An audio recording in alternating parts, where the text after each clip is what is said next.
Two police officers hurt in a shootout in Thornton. One officer shot, another injured by shrapnel. Both expected to make a full recovery tonight. Thank you for joining us for Denver 7 News at 6. I'm Jessica Porter. I'm Shannon Ogden. Glad you're with us tonight. A Thornton neighborhood was put on lockdown for about 2 hours today after reports of gunfire inside a home there. This was near York and 128th Avenue. Police say officers killed the man inside the home, and they have not released details about what prompted the standoff or that shooting.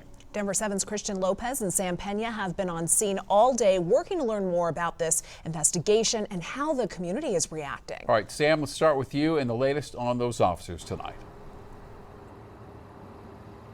Yeah, that's right, Shannon, Jessica. The latest that we know at this time is that both officers are expected to recover. One of them has already been released from the hospital. That was the officer who was struck by shrapnel. The other officer was hit by a bullet. They say it was in the upper body near his shoulder. He is also expected to be okay, but he is still recovering right now at the hospital. Now, both men were wearing vests and they were both wearing body cameras, so we'll continue to find out more about exactly what happened. But I want you to take a look at this video that we received from neighbor Alyssa Gomez. In it, you can see the man that Thornton police have confirmed is the suspect. It appears after that initial round of gunfire that he's trying to negotiate with officers. We then received this video from neighbor Miranda Romo. In it, you appear to get a brief glimpse of the suspect right before he heads into his home, and then you hear more gunshots after that. Now, Thornton PD says that SWAT arrived and they used a drone to be able to locate the man inside his home. Thornton Interim Chief Greg Reeves says the technology was crucial in being able to protect their officers. Our drones are capable of really anything. It keeps our guys safe, that we can actually get a good visual inside a home prior to making our SWAT entry.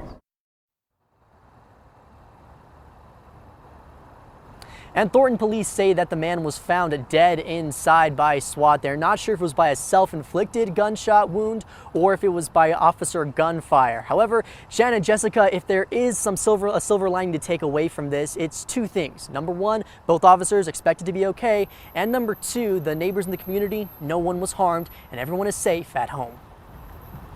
Glad to hear those officers are going to be safe. Thank you, Sam. And this neighborhood rattled by the violence this morning. Denver 7's Christian Lopez has been out talking with people in the neighborhood. So, Christian, how are they responding to all of this? They are in complete shock that something like this would happen in their quiet neighborhood where there are many families and children. Neighbors we talked to say they were in the area when they heard those gunshots. We were driving in and I noticed all the fire trucks and ambulance parked at this York Street. A sight Katie Lewis and her children have never seen in their usually quiet neighborhood. It was scary. It was crazy. We kind of just, I didn't think it was real life. Lewis said she drove home after dropping her daughter off at school, arriving to find all of this chaos after two officers were injured during the standoff. We come down this street right here and I see the police officers.